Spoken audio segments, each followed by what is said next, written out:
So hello everyone, this video is intended for your performance task in creative writing, second quarter, online blogging.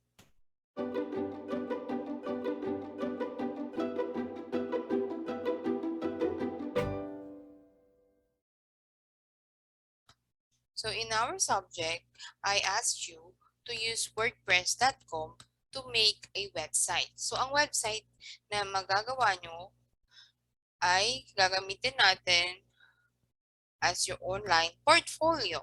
So, doon nyo isasubmit yung poetry writing nyo, stories, essays, sonnet, and every succeeding papers na magagawa ninyo. Today, I'm going to teach you how you're going to start a website using WordPress.com. So, in your screen is my free website using WordPress.com. So the first thing that you need to do is sign up to WordPress.com. You just need to type WordPress.com and sign up in order for you to enter WordPress.com.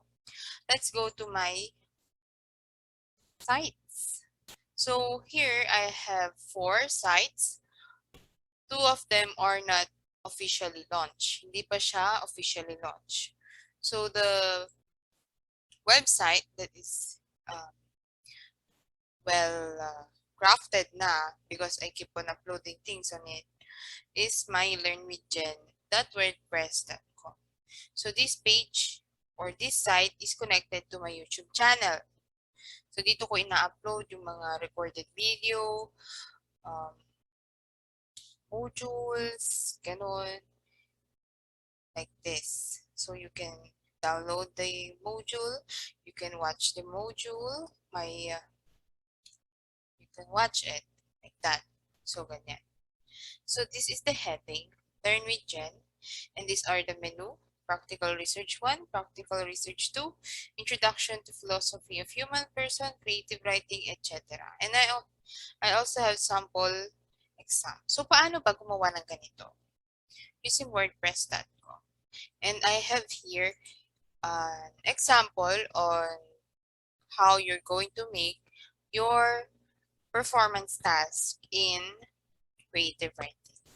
So I named my website Creative Gen. Diba? Then yung tagline ko is SHS Creative Writing. I have here 2 menu, home and poetry writing. So below here, I have welcome and a quotation from Joseph Conrad.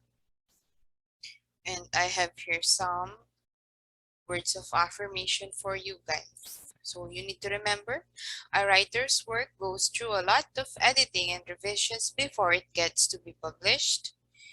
Creative writing is anything where the purpose is to express thoughts, feelings, emotions, and ideas.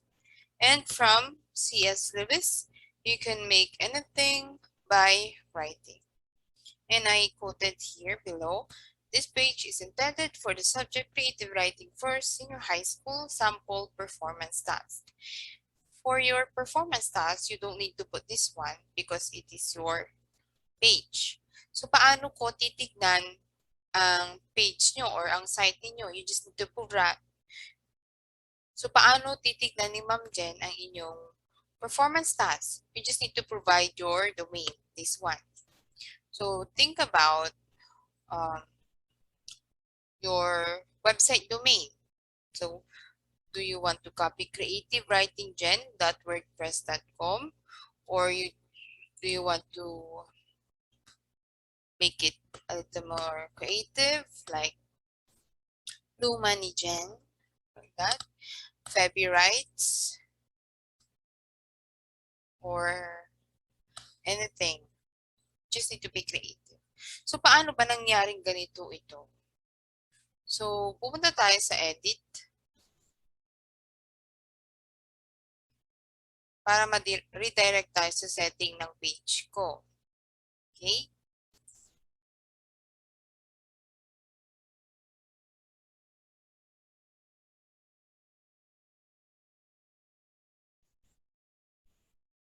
So, nandito tayo ngayon. So, may mga buttons. So, pwede mong i-edit dyan. Pwede kang mag-add ng block kung gusto mo pa. Ganun. And madami ka pang pwedeng idagdag. You can add files, slideshow, image, video, columns, buttons, spacer, site logo, mga ganon. Punta tayo sa aking setting. Setting.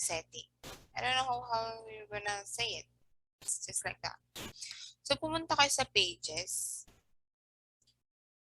So, I have here, I already deleted this one. Delete natin.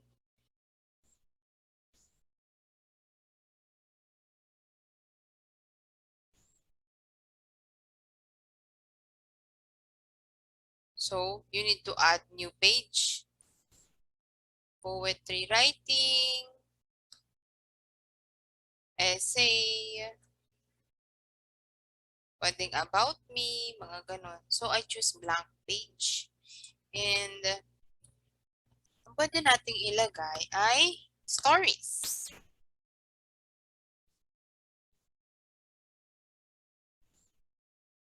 Then, pwede mo siyang i-personalize, just like here.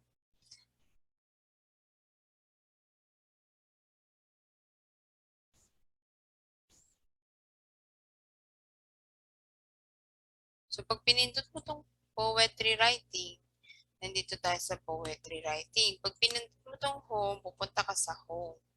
So, paano yung ganyan? Mag-add ka ng page, stories, di ba?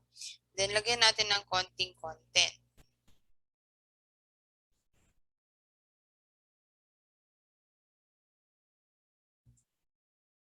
Kwento.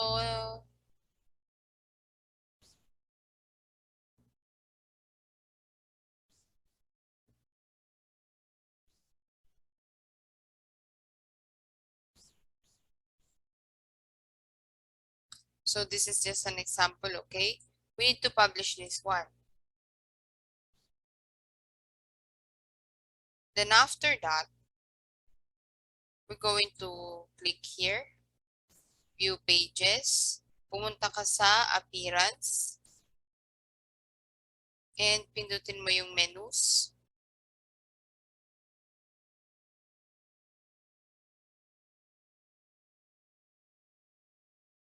And pindutin mo ulit yung menu. Pumunta ka sa primary, mag-add ka ng item, and idagdag mo yung stories, and save changes. So, magkikita mo na dito na meron ka ng menu na stories, di ba? So, pupunta tayo sa stories. Pinutin natin anong laman. Kwento ni Mariang dalawa ang asawa. So, this is how you're going to manage your website using WordPress.com.